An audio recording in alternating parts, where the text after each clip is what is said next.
Teman-teman, kita akan bikin video tentang pemakaian green screen.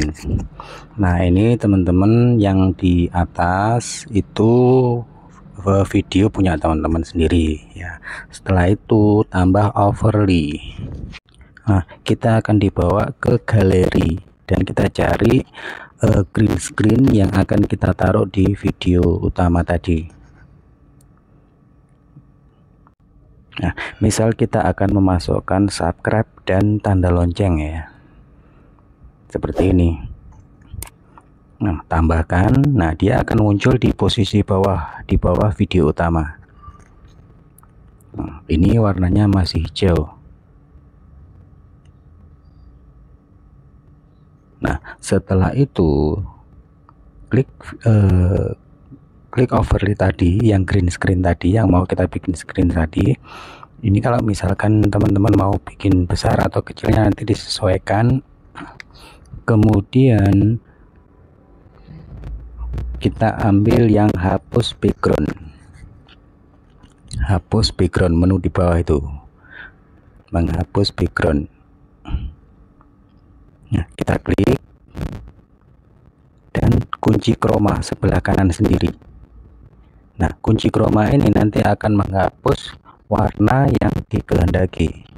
Seperti ini, misalnya ini warna hijau yang hilang, warna merah yang hilang. Jadi yang lingkaran itu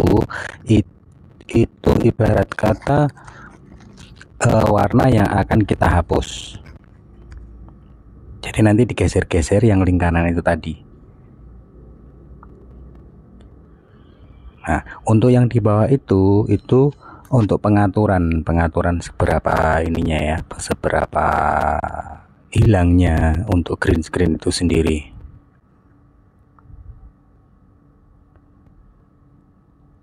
Nah, kita coba lagi ya, klik green screen-nya, kemudian kita hapus background, kunci chroma, kita geser mau warna apa yang mau dihapus, itu gesernya di layarnya ya.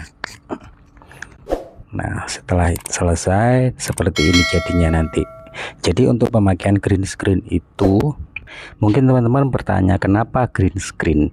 Karena warna hijau itu biasanya unsur warna yang paling minimalis di media apapun. Biasanya untuk pembuatan green screen sendiri itu kalau nggak warna hijau, dia berwarna biru. Jadi hanya dua unsur warna itu. Dan ini jadinya. Nah, selamat mencoba, semoga berhasil. Sampai ketemu di tutorial selanjutnya. Jangan lupa supportnya ya. Makasih.